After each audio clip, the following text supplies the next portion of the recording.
Climate change is getting worse, and some of the damage is irreversible. A UN panel's latest assessment follows decades of dire warnings. But are people listening? And how do we combat so-called climate fatigue and ensure action? This is Inside Story.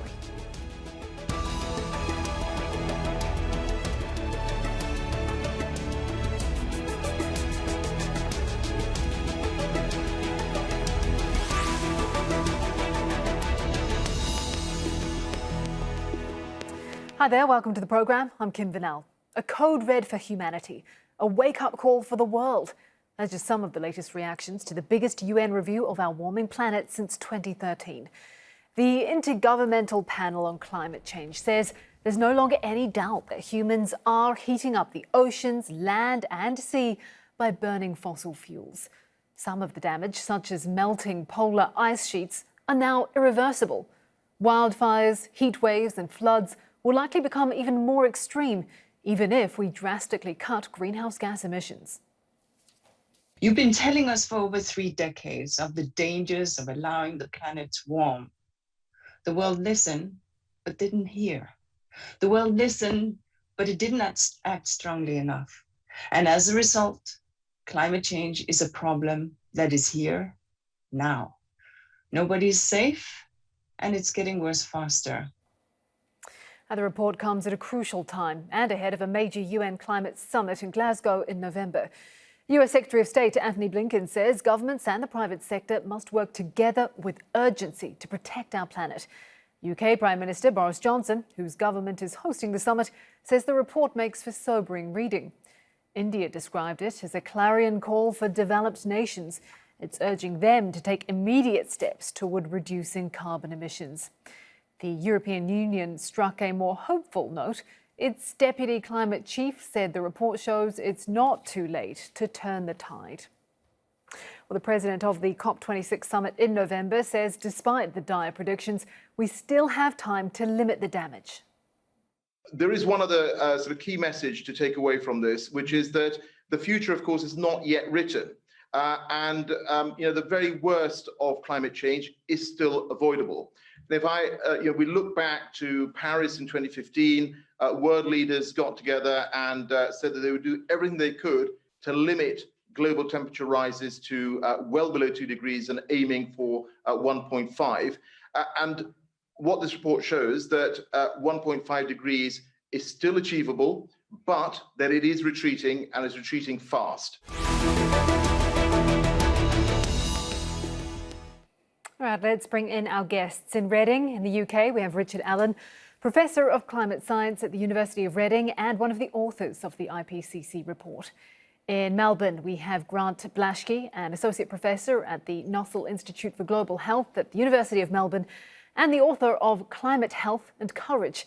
And in London, Tom Burke, Chairman of E3G, Third Generation Environmentalism think tank. A very warm welcome to you all. Thank you for joining us here on Inside Story. I'd like to begin with you, Mr. Allan, so that we lay out what's at stake before we get into this conversation. If the world continues on its current trajectory, the report finds that the world could warm by 2 degrees by the year 2060. What will or would that world look like? Well, the science assessed in this report is pretty clear that we're already seeing extreme rain, extreme heat intensifying, and that's just at 1 degree C above pre-industrial. So a 2 degrees C or higher, more warm world than that is going to intensify these extremes even more.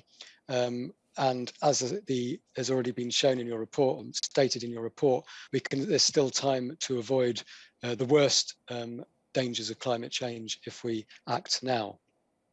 All right, Mr. Tom Burke, why have we been so unable to change the course of the climate crisis so far? I mean, we have been talking about this for years. Yeah, you're right about that. And it's not because the scientists haven't been telling us that we should pay attention. The military has been telling us since the end of the last century we needed to pay attention. The public has now really got very anxious as the experience they're having of fires and floods has validated their view of the science. But the people who are not listening are the politicians. We know what we need to do in order to avoid the worst kind of effects of climate change, and we know we can afford to do it. What we need now is for the politicians to step up to the plate and adopt the policies that we need to make what's possible real. Mr. Blashki, when you talk about this, we talk about wildfires becoming more common, heat waves, floods, everything we're seeing at the moment is just going to get worse. Is there climate anxiety? I'm wondering, particularly among young people who've grown up with this information, and what does that look like? Yeah, well, what we've seen is really a triple whammy at the moment, where we've got this IPCC report, and the experts are saying CO2 as high as it's been in 2 million years. At the same time, the facts on the ground in the Northern Hemisphere, Greece, Turkey burning. And here in Australia, we saw all this with our very hot heatwave summer at the end of 2019. And I think the third thing that's really driving this is the backdrop of the pandemic. And it's been a big wake-up call, I think, to humanity that we're not as in charge as we thought we were. So all these things have come together. And in a way, once the penny drops for people that, hey, this climate change thing is serious and it's happening now, you can't unsee it. And it creates a lot of stress and anxiety, especially for young people, as you say. Are you seeing that in your clinical practice? Absolutely. We're having a lot of young people who, amongst, the stress of lockdowns and quarantines and things around COVID, are now seeing a lot of media, particularly today, around climate change. And, they're very concerned about the future. And I spend quite a lot of time with them talking about the Hope budget and saying it is a scary time, but you know what? We're going to need a lot of young, smart, brilliant people to do well at school, do well at uni, and be part of finding the solutions and working on this urgent transformation that we need. Mr. Tom Burke, on the other side, maybe not so much in the younger generation, but on the other side, are we seeing people with climate fatigue, people not caring so much because it doesn't feel like it's impacting them immediately? No, I don't think we're seeing that. I don't think there really isn't a problem with the public, whether they're old or young. Polling all over the world shows a rising level of anxiety, as Grant was describing. But what we're seeing are the incumbents, the people who have really entrenched interests in the current energy system, digging in very deeply and resisting change. And so that's why I put the emphasis on the politicians, because in a sense, the public needs the politicians to protect them from the efforts of the incumbents to stop us changing our energy system. OK, I want to park that and come back to how we get policy change in a minute. But I'd like to come back to you, Mr. Allan. The report says that humans are unequivocally to blame for what we're seeing. But does encouraging people to get engaged in climate change on an individual level, will that make enough of a difference? Or does it need to be stopping those big emitters at the top? Does it need to be only policy down, if you know what I'm saying? Well, yeah, absolutely. Good point. So in terms of individuals, sure, people can see what's going on in terms of the climate change and see the science, and they can take various actions themselves. But if everyone does a little bit, unfortunately, we'll achieve only a little bit. So everyone needs to do a lot. And the only way that can happen is for governments, for cities, for companies to take leadership and cause large-scale and rapid reduction in carbon dioxide emissions. Mr. Burke, we should talk about opportunities to address climate change. What are some of the most obvious opportunities that are out there right now in terms of building for a better future? I'm thinking about smarter ways of building and smarter ways of living. Well, you're absolutely right to pick on smarter ways of building. The most rapid way and the cheapest way and the most dramatic way we can reduce emissions is to reduce the carbon associated with heating and cooling our buildings. And that's the first thing, and that should take priority. But after that, the things we need to do are to change the power system, basically to stop burning fossil fuels to make electricity and use the renewables and the increasing technology on storage that's available to make electricity without carbon. And then we need to get rid of, very importantly next, to get rid of the use of fossil fuels for mobility. So that means first and foremost electric vehicles for cars, for light transport. But then as we go further down the pike, we need to invest enormously in getting carbon out of shipping and getting carbon out of aviation. But right now, the best thing to do in transport is to accelerate the deployment of vehicles. So those are the priorities for getting forward. Now, there are some other things we need to do that are going to be more difficult, but we need to buy time now so that we get the easy things to do done very, very rapidly indeed. Some of those things, I mean, they seem from the outset, just hearing about them, like quite radical shifts. I want to come back to you, Mr. Blashki. I want to talk about the idea of collective efficacy, the idea that if we all believe that we can make a change, then and if there's a societal shift toward making a change, that we can all be effective together. Because it's very interesting when you look at what's happening with the pandemic. You know, we all know we need to end the virus. We all know we need to get vaccines across the world in an equal way, and yet we can't seem to do it. So what hope is there for us being able to band together to make an impact on climate change? Well, it's really interesting. There's a brand new study out in Australia by Rebecca Patrick and colleagues, over 5,000 Australians. And they found that Australians were 3 times more worried about climate change than COVID at the moment, which is really interesting. And that's what we're seeing, that yes, this acute crisis of COVID has happened, but in the background, particularly because we experienced, these huge fires in the end of 2019, I think that there's a real collective will to do something. And so definitely that collective way of approaching things is going to be absolutely essential. I also think, for viewers, they should never feel like they have to or can do everything on their own. So banding together with like-minded people is really essential, and it's going to be part of the transformation that we need to make. Mr. Allan, I want to come back to the science for a minute, because some of the impacts of climate change, no matter what we do from here on out, they're irreversible, aren't they? Well, that's right. So it takes hundreds of years for the deep ocean to fully heat up. And it takes many hundreds of years for the giant ice sheets to melt and come to their new equilibrium in a new warmer world. So sea level rise is one example of an irreversible change. So we're already committed to maybe a few meters of sea level rise, but that's over many, many hundreds of years.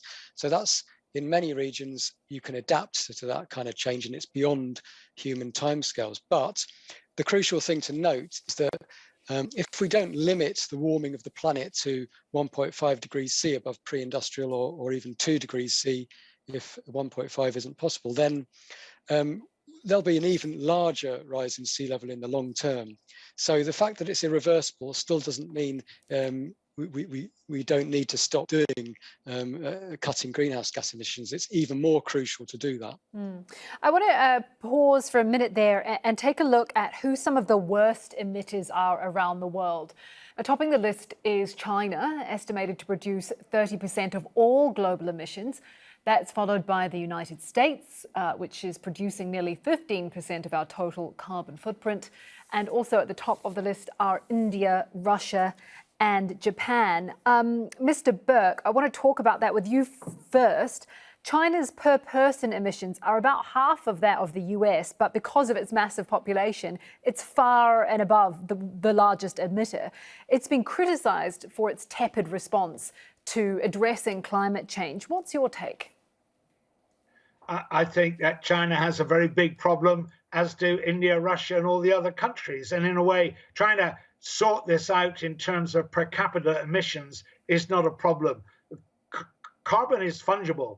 Wherever a carbon atom is emitted in the world, it's actually going to have an effect on everyone else in the world. And so we can't try to get this into some sort of argument we're not going to get far if it's you've got to do more because you're creating more of the problem. We have a collective problem and we have to solve it together.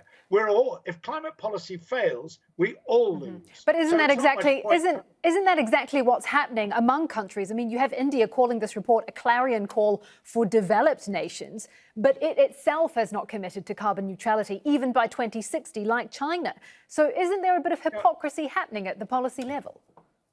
Oh, there's hypocrisy happening everywhere. But I agree with you. I don't think the Indian government is helping its own people or the rest of us by turning this into a blame game. We're not going to get anywhere if nobody will act until everybody else is acting. So we really do. It's why I say this is a problem for the politicians to sort out. And it's a problem where politicians have to give a lead. And you're not giving a lead when you're trying to blame somebody else for the problem. And so much as I understand why people think it's very unfair, that some people have created more of the problem than other people, I simply don't think we're going to get very far if the discussion is about who has to act first before anybody else acts. Sure. And anyway, by the way, in terms of those big countries, the people who are going to suffer most are actually all the small countries in the rest of the world, in Africa, in Oceania, in those parts of the world, in the Caribbean, especially those small island states. They're the people who are going to suffer more. And by the way, they're not the people who are issuing these blame calls for everybody else. Mr. Blashki, what is the most constructive way to talk about climate change, the climate threat, the impacts of climate change that we're hearing right now? What is the most constructive way to talk about that in order to encourage change and action? It's a really important question because I think young people and many of us have got a lot on our plate at the moment. So as I said, we need to keep up the hope budget. And I don't mean Pollyanna hope, like magical thinking that's just going to get better, but like a mature, grounded hope that we need urgent action, we need serious leadership, and really need to get behind our leaders before Glasgow so that we have these ambitious emission targets. It's an enormous challenge for humanity. For the individuals, I think, don't think in terms of all or nothing. 2 degrees rise is going to be a lot less worse than 4 degrees rise. So every bit of effort that we're making is worthwhile. Action's a great stress reliever, and you can pressure businesses through your purchases, pressure politicians through your voting. And I should also say, if you're feeling a bit overwhelmed by it all, there's a lot going on in the world, step back for a while, have a bit of a break, or if you're finding yourself very unsettled, seek some professional assistance and make sure that you're looking after yourself. Sure. Mr. Burke, if the global population is as engaged on climate change as you say, why is that not translating into action at the policy level? Is there a disconnect? I think there certainly is a disconnect. I think that the politicians, by and large, are more subject to pressure from the incumbent entrenched interests than they are for their own populations. And it's interesting, something that Grant said earlier matters here, in the sense that people, when they can, do things together in communities, are really willing to do that, as he pointed out.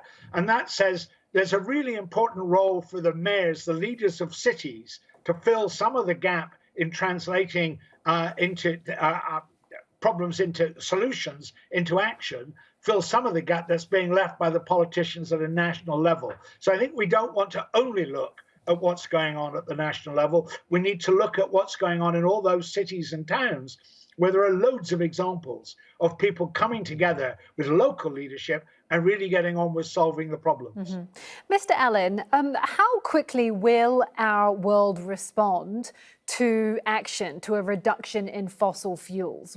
Talk us through a little bit about what hope there is if we can come together and take action. Yeah, it won't happen immediately. It'll take decades for the climate to stabilize once action is taken. So it'll take a while before we can even notice the effects, but we've got to take the action as rapidly and as strongly as we can do so now. And that's why I would just like to add that, I mean, this assessment report from the IPCC is extremely important because it's assessed all the science over three years. But in the final stages, the summary is for policymakers, and that has been agreed line by line, word by word, by 195 countries' delegates who were involved in the approval process. So they've approved what is said in this report, so they know what the options are.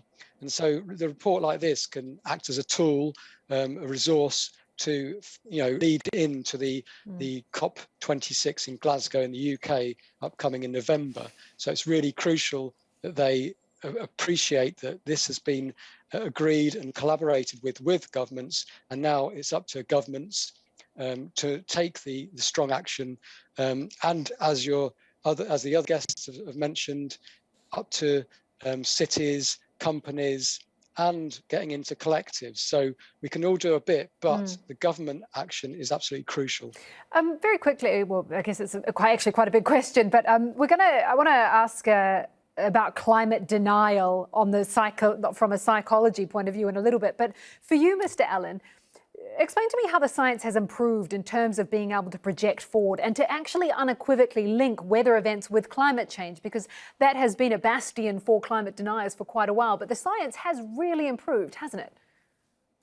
Yeah, it has. So we've got better and longer observation records, better satellite data, and that's already showing an increase in a number of extremes, intense rainfall, heat waves.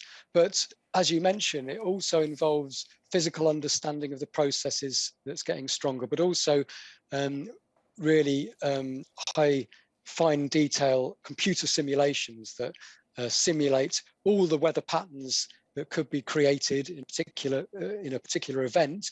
And so scientists are able now to actually use this as a laboratory where they can run hundreds of simulations with or without the warming that we've seen to date, and show that these events that are happening around the world already, the heavy rain in Iran, for example, in China, in Europe, the heat waves, we can show now that they've been made more severe by the warming due to greenhouse gas emissions, and that some events would not have happened, would have been almost impossible to happen in a world without this warming.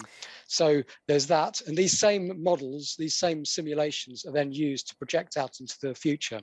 And they're not perfect, but they're packed with the best physics that we can pack into them. And that's why we're more sure now of the regional impacts, the regional changes in climate that we can expect as we continue to emit, or we don't continue to emit, carbon dioxide. Even so, incredibly, there are still climate deniers out there.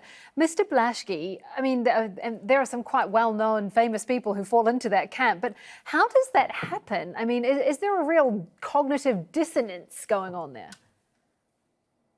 Well, you're right there. And there are actually less climate deniers than you think. They're often a very noisy minority. In Australia, we know 87 to 88% of people accept all the science and accept it as driven by human behaviour. 97% of the scientists at least have a consensus that human-induced climate change is happening. So it's a small number. Different reasons why people get into that. Some get caught in a bit of an echo chamber on the internet of misinformation and myths. Some find that it's really conflicts with their worldview or their politics or their understanding of the world. And I guess others perhaps are just a bit mischievous and are happy to take a contrary view.